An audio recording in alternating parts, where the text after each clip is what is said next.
अस्सलामुअलैकुम। कुछ वाक़यात ऐसे होते हैं जो ज़िंदगी में तुम्हारी सोच को हमेशा के लिए बदल देते हैं। पहले तुम वो इंसान होते हो जो कहते हैं यार ये सब कुछ नहीं होता, इमेजिनेशन है, डर लगता है, बस होता कुछ नहीं है। फिर एक रात आती है और उस रात के बाद तुम वो इंसान नहीं रहते। मैं वो दूसरे वाला इंसान हूँ। अब मेरा नाम हामिद है, चारसड्डा का रहने वाला हूँ, पेशावर के करीब।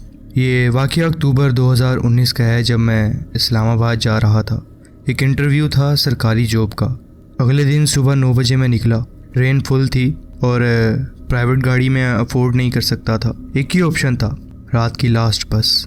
टैवो नहीं, वो छोटी प्राइवेट बस सर्विस थी जो पेशावर के किस्से खैवानी इलाके से चलती थी इस्लामाबाद के फैज़ाबाद तक। रात को 11 बजे की आखिरी सर्विस।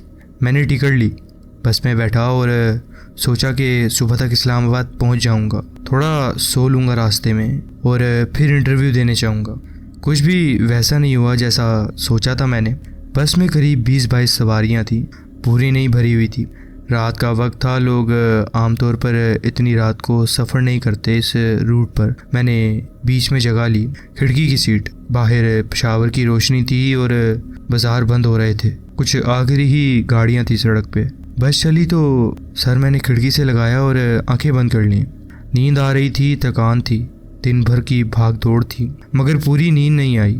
वो बीच वाली कैफियत थी जिसमें सब कुछ सुनाई देता है मगर जिस्म आराम में होता है। बस का इंजन, सवारियों की धीमी बातें, बाहर से गुजरते रास्तों की आवाज़। सड़क ब्रिज क्रॉस किया तो मेरी आंखें खुली अचानक। पानी नीचे था, रात में वो सिर्फ अंधेरा था, सिर्फ एक काला सिलसिला, और दोनों तरफ पहाड़ शुरू हो रहे थे। यहाँ से रास्ता बदल जाता है। ये मैं पहले भी इस रूट पर गया था इसलिए जानता हूँ, लेकिन वो दिन का वक्त था। मगर रात में इस रास्ते का अंदाज अलग होता है। गहरी गहराइयाँ, ऊंचे पहाड़ और अंधेरा जिसमें शहर वाली कोई रोशनी नहीं होती। बस आगे बढ़ी। मैं फिर आंखें बंद करके दोबारा बैठ गया। रात के करीब 1 बजे फिर रुकी बस। मैंने आंखें खोली। बाहर अंधेरा था, सिर्फ बस की हेडलाइट्स थी आगे। एक जगह थी रास्ते के किनारे जहाँ एक ढाबा था पुराना। 1-2 बल्ब की रोशनी थी वहाँ पर। एक बांस की छत, बाहर एक बेंच। वो शायद उस किस्म की जगह थी जहाँ रात को ट्रक वाले रुकते थे। मुसाफिर शायद थोड़ी देर के लिए वहाँ स्टे करते थे। कुछ ऐसी जगह बनाई हुई थी उन्होंने। ड्राइवर ने पीछे मुड़ के कहा, 10 मिनट, जिसने जो करना कर ले। सवारियों में से कुछ छूटे, कुछ बैठे रहे। मैंने उठने का नहीं सोचा था, मगर अंदर से कुछ था, एक अजीब सी खिंचाव, जैसे बाहर जाना चाहता हूँ मैं। उठ गया और बाहर निकल गया। बाहर ठंड थी काफ़ी, अक्टूबर की पहाड़ी ठंड जो सीने में सीधा उतरती थी। ढाबे पर 2-3 लोग थे। एक ट्रक ड्राइवर था, एक बूढ़ा आदमी था जो शायद ढाबे का मालिक था, और एक लड़का था जो चाय बना रहा था। मैंने चाय मांगी, बेंच पर बैठ गया। बस के और 2-3 सवारियां भी बाहर आई थीं। वो एक तरफ खड़े होकर बातें कर रहे थे आपस में। मैं चाय पीता रहा। बाहर रात थी, पहाड़ थे, अंधेरा था, दूर कोई रोशनी नहीं थी। सिर्फ वो एक ढाबा, सिर्फ वो एक पीली रोशनी, सिर्फ वो चंद लोग, बाकी सब अंधेरा। चाय ख़त्म की और उठने लगा मैं, और तब बिल्कुल इत्तेफाक से मेरी नज़र उस तरफ गई जहाँ ढाबे के पीछे एक पुराना आधा टूटा हुआ कमरा था। शायद पहले स्टोरेज रूम रहा होगा या कोई रहता था वहाँ, मगर अब वो वीरान था। दीवार नहीं थी, सिर्फ एक खाली जगह थी। उस खाली जगह में, उस अंधेरे में कोई खड़ा था, बिल्कुल सीधा, बिल्कुल खामोश, और मेरी तरफ देख रहा था। मैंने पहले सोचा कोई और मुसाफिर होगा या ढाबे का कोई बंदा होगा। रात है, अंधेरा है, सीधा नहीं दिखा, यही सोचा मैंने बस। मगर फिर 1 सेकंड और देखा। जो वहाँ खड़ा था उसकी हाइट अजीब थी, इतनी लंबी कि नॉर्मल इंसान की नहीं लगती थी, और वो बिल्कुल हिला नहीं। हवा चल रही थी, ठंडी रात थी, मगर वो बिल्कुल सीधा खड़ा हुआ था, जैसे हवा का उसे कोई मतलब ही ना पता हो, जिससे कि मुझे पक्का हो गया था कि ये कोई इंसान ही है। अगर कोई और शेडो या कोई चीज़, कपड़ा वगैरह होता तो जाहिरन सी बात है वो हवा से हिलती। वो जो चीज़ वैसे गौर करने वाली थी, वो ढाबे की पीली रोशनी जो कि थोड़ी बहुत उस कमरे तक जाती थी, पहुंच रही थी। तो जो वहाँ था उसका चेहरा दिखा, थोड़ा सा, थोड़ा ही सही, मगर दिखा। मगर हैरानी वाली बात थी, वो चेहरा नहीं था, या था मगर अंधेरा था जहाँ चेहरा होना चाहिए था। मैंने नज़र हटाई, सीधा चाय वाले लड़के की तरफ गया। उसने मेरी तरफ देखा। वो पीछे कौन है मैंने पूछा उससे, बिल्कुल कैजुअली, जैसे कोई बड़ी बात नहीं है। लड़के ने मेरी तरफ देखा, फिर उस कमरे की तरफ देखा, फिर वापस मेरी तरफ, और कुछ नहीं बोला। वो कमरा पीछे जो है, कोई है वहाँ, मैंने उसे फिर कहा।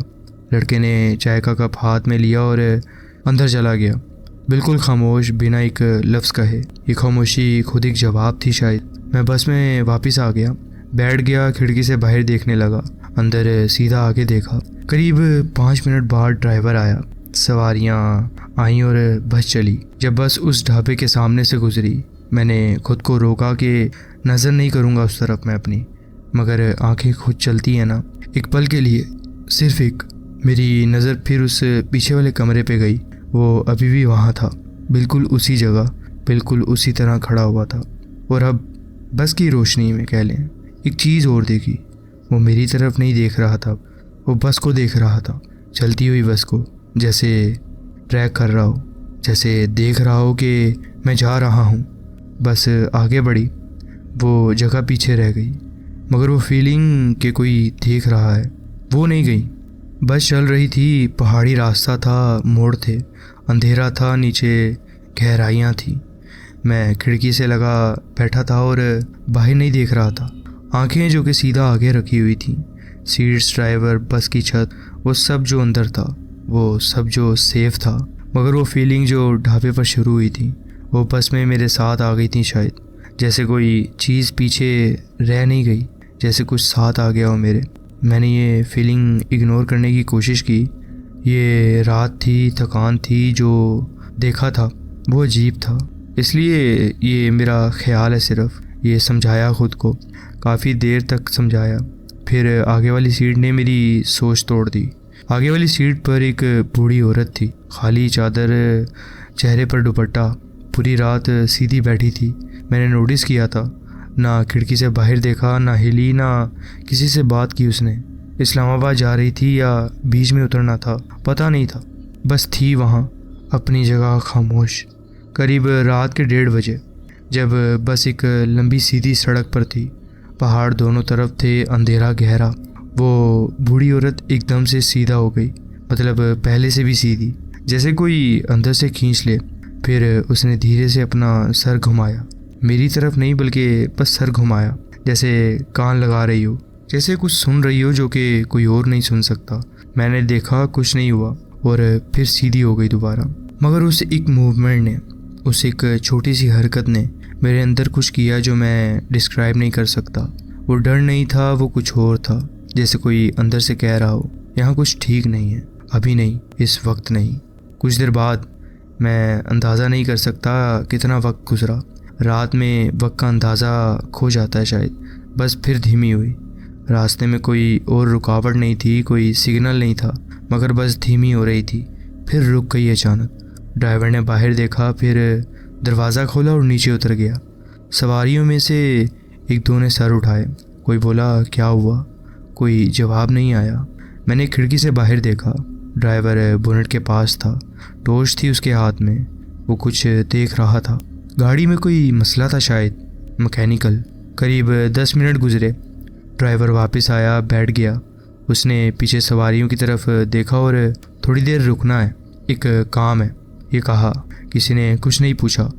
रात के उस वक्त, उस वीरान जगह पर लोग ज़्यादा सवाल नहीं करते। वो थोड़ी देर, करीब 5 मिनट थी, जब ड्राइवर कुछ करता रहा बाहर। मैं खिड़की से बाहर देख रहा था। टॉर्च थी, रोशनी थी, ड्राइवर का साया था और बाकी सब अंधेरा। और तब उस अंधेरे में रास्ते के किनारे कुछ दिखा। वो खड़ा हुआ था, वही फिगर, वही लंबाई, वही उतना ही पतला, बिल्कुल सीधा खड़ी हुई चीज़, जैसे मैंने उस ढाबे के पीछे वाले कमरे में देखी थी। ढाबे से कई किलोमीटर दूर इस वीरान रास्ते पर वो दोबारा दिखा मुझे, रास्ते के किनारे अंधेरे में, बिल्कुल उस जगह के बराबर जहाँ बस रुकी हुई थी। मेरे हाथ जैसे ठंडे हो गए। ये वही था, इसमें मुझे कोई शक नहीं था। वही वेट, वही अंदाज, सीधा खड़ा, बिल्कुल खामोश, बिल्कुल हिले बिना। और चेहरा वो ऐसा ही था जैसे कि एक खालीपन, मैंने नज़र हटाई, सीधा आगे देखा और दिल इतनी तेज़ी से चल रहा था मेरा कि सीने में महसूस हो रहा हो जैसे। और मैं तो यही सोच रहा था कि इतने किलोमीटर दूर कैसे आ गया। हम बस में थे। बस काफ़ी देर तक चली भी थी उस ढाबे के बाद, यहाँ इस जगह पर जहाँ बस रुकी थी। अब वो दोबारा नज़र आ रहा है मुझे। ड्राइवर वापस आया, बस चली। मैंने एक काम किया जो शायद गलत था। जाते वक्त एक बार और खिड़की से देखा। वो जगह जो पीछे रह रही थी वो वहाँ नहीं था, मगर एक चीज़ थी जो उस लम्हे मुझे पत्थर कर गई। वो रास्ते के किनारे नहीं था, वो बस के पीछे था, चलती बस के पीछे। रास्ते पर खड़ा हुआ था उस रोशनी में जो बस के पीछे वाली लाइट से आती थी। एक सेकंड के लिए, सिर्फ एक सेकंड के लिए, और फिर अंधेरा। इस्लामाबाद फैज़ाबाद का अड्डा जो कि तकरीबन 5 बजे आया। बस रुकी, सवारियां उतरी, मैं भी उतरा। अड्डे पर थोड़ी रोशनी थी, कुछ लोग थे दूसरी गाड़ियों के, कुछ ड्राइवर, एक दो लेट मुसाफिर। ज़िंदगी थी वहाँ, नॉर्मल ज़िंदगी। मैं वहाँ एक बेंच पर बैठ गया, बैग गोद में रख लिया और काफ़ी देर तक उठने का मन नहीं किया मेरा उस जगह से। एक आदमी, अड्डे का कोई बंदा था शायद, चाय वाला शायद, मेरे पास से गुजरा तो मैंने उससे कहा रुको भाई, काम है। वो अड़क के बाद जो रास्ता शुरू होता है पहाड़ों वाला, वहाँ कोई ढाबा है पुराना रास्ते के किनारे। उसने मेरी बात बीच में रोक दी और एक अजीब सी नज़र से मुझे देखा। वहाँ रुके थे क्या तुम? उसने यही पूछा और मैंने जवाब दिया हाँ। वो कुछ बोल नहीं पाया एक पल, फिर बोला वो ढाबा काफ़ी साल से बंद है उस्ताद, वहाँ कोई नहीं रहता। रात को तो ख़ासकर वो जगह पर लोग नहीं रुकते। मैंने कहा बंद है? मगर अभी हम रुके थे वहाँ, चाय थी, लड़का था। उसने मेरी तरफ एक बार देखा, फिर चला गया। जवाब नहीं दिया उसने कोई बात का और वापस पीछे मुड़कर भी नहीं देखा। इंटरव्यू दिया अगले दिन, पता नहीं कैसे दिया। रात भर नींद नहीं आई मुझे ये सोच सोच कर। आँखें बोझल थीं, दिमाग कहीं और था। सिलेक्ट नहीं हुआ शायद इसलिए। घर वापस गया पेशावर, ट्रेन ली इस बार, वो भी दिन में, रोशनी में। एक हफ्ते बाद एक काम किया, उस बस सर्विस का नंबर ढूंढा जिस पर गया था और एक आदमी ने कॉल उठाई। मैंने पूछा भाई पेशावर से इस्लामाबाद का जो रूट है, उड़क के बाद जो ढाबा है रास्ते में, वहाँ रोका करते हो क्या तुम? दूसरी तरफ खामोशी रही काफ़ी देर, फिर आवाज़ आई हम उस रास्ते पर काफ़ी देर से नहीं रुके, उस ढाबे पे तो क्या ही रुकेंगे। पहले कहीं हम एक बार गलती से शायद रुके थे और उस वक्त हमारे साथ कोई अजीब वाक़यात हो गए थे। उसके बाद से हम वहाँ नहीं रुकते। मुझे तो नहीं पता क्या हुआ था, ड्राइवर्स ने बताया है, बस उसके बाद से हम नहीं रुकते। मैंने फ़ोन रखा और आज तक नहीं जानता कि वो क्या था। वो शैडो, वो लंबा पतला चेहरा दिख नहीं रहा था सही से, या कह लो चेहरे की जगह सिर्फ एक खालीपन था, एक काला साया जो ढाबे पर था। वो वीरान रास्ते पर था जो चलती बस के पीछे था, जो किलोमीटर्स का फासला मिनट में ख़त्म कर लेता था। मुझे तो यही लगता है, जो अंधेरे में रहता था मगर रोशनी में गायब हो जाता था। और वो ढाबा जो बंद था काफ़ी सालों से, वहाँ चाय किसने दी थी हमें? वो लड़का कौन था? वो बूढ़ा मालिक कौन था? ये सवालात हैं जिनके जवाब मेरे पास नहीं है और ढूंढने का दिल भी नहीं करता, क्योंकि कुछ चीज़ें हैं जिन्हें समझने की कोशिश करो तो वो और करीब आ जाती हैं। और वो चीज़ जो उस रात मेरे साथ थी, उसे और करीब नहीं आने देना चाहता था मैं, कभी भी नहीं।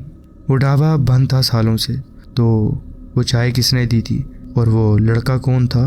अंदर चला गया था बिना जवाब दिए, इसकी भी मुझे समझ नहीं आती। खैर, ये था मेरा एक वाक़या जो मैं आपके साथ शेयर करना चाहता था। जी बहुत शुक्रिया, आपने अपनी कहानी हमारे साथ शेयर की। बढ़ते हैं अपनी नेक्स्ट स्टोरी की तरफ। अस्सलाम वालेकुम, मेरा नाम इजाज़ है और मैं एक किराए के घर में रहता था अपनी फैमिली के साथ। रावलपिंडी में अपना घर ख़रीदना मेरी और मेरी बीवी की सारी मेहनत का नतीजा था। हम दोनों ने सालों तक पैसे बचाए थे और आखिरकार एक खूबसूरत छोटा मगर मॉडर्न स्टाइल का घर ले लिया था, एक बड़े से बैकयार्ड के साथ। जब पहली बार हम उस घर के वरांदे पर कदम रखा तो दिल से एक अपनायत का एहसास हुआ। मेरी बीवी ज़ारा फ़ौरन सोचने लगी कि डेकोरेशंस कहाँ लगाई जाएं, घर को कैसे सजाया जाए, और मेरी दोनों बच्चे तलहा और जोया अपने अपने बेडरूम्स सेलेक्ट करने लगे। पहले सब कुछ बिल्कुल ठीक चल रहा था। हमसाये से मुलाकात हुई और हम अपनी डेली रूटीन में सेट हो गए। बच्चे बैकयार्ड में मज़े से खेलते थे और मैं घर के छोटे मोटे काम संभाल लेता था। लेकिन एक हफ्ता गुजरते ही अजीब चीज़ें होने लगीं। पहले तो सिर्फ छोटी सी बातें थीं जिन्हें हम मामूली समझकर नज़रअंदाज करते रहे, मगर धीरे धीरे ये चीज़ें ज़्यादा अजीब होने लगीं। सबसे पहले शुरुआत हुई नोक से, यानी खटखटाहट से। रात को देर से दरवाजे पर दस्तक होती थी और मैं सोचता कि किसी पड़ोसी के बच्चे ने शरारत की है या मजाक किया है। मैं दरवाज़ा खोलता लेकिन बाहर कोई नहीं होता। ज़ारा इस बात पे हंसा करती थी। लेकिन जब तीसरी से चौथी दफ़ा ये हुआ तो उसका चेहरा भी पहले जैसा नहीं रहा। उसके बाद आई वो चिट्ठियाँ, कागज़ के टुकड़े जिन्हों पर अजीब और डरावने पैगाम लिखे होते थे। लफ्ज़ टेढ़े मेढ़े जैसे किसी ने गुस्से में लिखे हों। कुछ मैसेजेस ऐसे होते थे, ये घर याद करता है, या फिर तुम यहाँ के नहीं हो। पहली दफ़ा जब मुझे ऐसी चिट्ठी मिली तो मैं उसे मसल कर कचरे में डाल दिया, लेकिन ये चिट्ठियाँ लगातार मिलती रहीं और हर एक पिछली से ज़्यादा खौफनाक होती। ज़ारा ने पुलिस बुलाने को कहा, लेकिन मुझे लगता था कि उन्हें क्या बताएंगे कि बस कोई अजीब नोटिस छोड़कर चला जाता है। फिर एक रात ज़ारा ने मुझे जगाया। उसकी आवाज़ कपकपी सी थी और उसने धीमी आवाज़ में कहा, कोई बाहर है। मैं नींद से उठकर खिड़की के पास गया। अंधेरे में हमारे प्लॉट के बिल्कुल कोने पर एक औरत खड़ी थी। उसके लंबे बाल और उसका चेहरा आधा ढका हुआ था। मैं टॉर्च लेकर बाहर गया तो वो सिर्फ हमें देखती रही, और जब मैं टॉर्च की रोशनी उस पर डालता उससे पहले वो मुड़कर चलती बनी और आगे अंधेरे वाली गली में गायब हो गई। अगले दिन मैंने घर के पहले मालिक को फ़ोन किया। वो एक बेहतरीन आदमी था। जब सेल के वक्त मुलाकात हुई थी तो अपना पर्सनल नंबर दिया था और कहा था कोई भी बात हो कॉल कर लेना। मैंने उससे पूछा, क्या कभी आपके साथ भी ये सब हुआ है? उसकी आवाज़ हल्की सी हैवी हुई और उसने हिचकिचाते हुए कहा, मुझे तो लगा था कि शायद वो तुम लोगों को तंग नहीं करेगी। मैंने पूछा, वो कौन? उसने कहा, मेरी बीवी। उसने मान लिया था इस बात को। वो ठीक नहीं है। वो इस घर के साथ ऑब्सेस्ड है। डिवोर्स के बाद उसने कभी नहीं माना कि ये घर उसका नहीं है। मुझे कई बार उसे विंडोज़ के बाहर खड़ा देखते हुए डर लगता था। नोट्स लिखती थी, दरवाजे के लॉक से छेड़खानी करती थी। मुझे लगा था मैं चला गया हूँ तो शायद वो मूव ऑन कर लेगी। फ़ोन बंद करते ही मुझे एक अजीब गुस्सा आया और डर भी महसूस हुआ। कोई रैंडम स्ट्रेंजर नहीं था जो हमें तंग कर रहा था। ये वो थी जिसका इस घर के साथ एक रिश्ता था और जो अब भी समझती थी कि ये उसका है। मुझे अपने बच्चों की सेफ्टी की फिक्र होने लगी। ज़ारा और मैंने सिक्योरिटी कैमरास लगवाए, दरवाज़ों और खिड़कियों के लॉक्स स्ट्रॉन्ग करवा दिए। कुछ हफ्तों तक सब ठीक रहा, ना नोक्स ना कोई चिट्ठियाँ। लेकिन फिर वेंडल्स का सिलसिला शुरू हुआ। पहले सिर्फ छोटी मोटी चीज़ें, दरवाजे पर खरोचें, गार्डन का प्लांटर्स उजाड़ना। लेकिन एक रात जब हम सो रहे थे तो शीशा टूटने की आवाज़ ने हमें उठाया। लिविंग रूम की खिड़की से पत्थर फेंके गए। मैं फ़ौरन बाहर गया लेकिन कोई नहीं था। सिर्फ दूर कहीं एक स्ट्रीट लाइट के नीचे मुझे एक साया दिखा जो धीरे से हिलता हुआ लग रहा था। अगले दिन हमें एक और नोट मिला। इस बार डोर पर चिपकाया गया था। इस पर लिखा था, छोड़ दो ये जगह वरना पछताओगे। ज़ारा अब डरने लगी थी और मेरे अंदर भी ये सोच आई कि कहीं हमने ये घर लेकर गलती तो नहीं की। लेकिन मेरे अंदर एक जिद भी थी। ये घर अब हमारा था और मैं इस डर से भाग नहीं सकता था। एक हफ्ता और गुजरा एक हफ्ता और गुजरा और फिर सब हद पार कर गया। रात को डोर पर जोर से कुछ टकराया। मैंने बेसबॉल बैट उठाया और जब डोर खोला तो देखा कि एक नोट इस बार एक छुरी के साथ वुडन डोर में घुसा हुआ था। ये घर तुम्हें नहीं चाहता, नोट में लिखा हुआ था। उसी रात हमने पुलिस को बुलाया। वो आए, नाइफ और नोट अपने साथ ले गए। उन्होंने प्रॉमिस किया कि वो एरिया में कुछ दिन तक रात आपके घर के आगे चक्कर लगाते रहेंगे। कुछ दिन बाद उन्होंने उसे पकड़ लिया। वही औरत वो बैकयार्ड के पीछे खड़ी हमारी विंडोज को घूर रही थी। जब उन्होंने उसे अरेस्ट किया तो उसके पास एक नोटबुक थी जिसमें हमारी हर बात लिखी हुई थी। हम कब घर से निकलते हैं, कब बच्चे खेलते हैं बाहर। उसके अरेस्ट को हमें सुकून देना चाहिए था, लेकिन जब उसे ले जाया जा रहा था उसने पीछे मुड़कर कहा, ये घर तुम्हारा नहीं है। उसके बाद काफ़ी महीने तक वो अल्फाज मेरी नींद ख़राब करते रहे। हमें आज भी लगता है कि कोई हमें देख रहा है। हम अब भी रह रहे हैं, लेकिन हर नोक, हर आवाज़ हमें वो सब याद दिला देती है। जी बहुत बहुत शुक्रिया, आपने अपनी कहानी हमारे साथ शेयर की। तो जी फ्रेंड्स, ये थी आज की स्टोरीज़। आप कमेंट्स में ज़रूर बताएं कि आपको ये स्टोरीज़ कैसी लगी। अगर आपको ये स्टोरीज़ अच्छी लगी हो तो वीडियो को ज़रूर लाइक कीजिए और चैनल को ज़रूर सब्सक्राइब कीजिए और बेल आइकन को ज़रूर प्रेस कर लीजिए ताकि आगे आने वाली कहानियाँ, वीडियोज़ आपसे मिस ना हो। अपना ख्याल रखें और मिलते हैं नेक्स्ट वीडियो में। अल्लाह हाफिज़।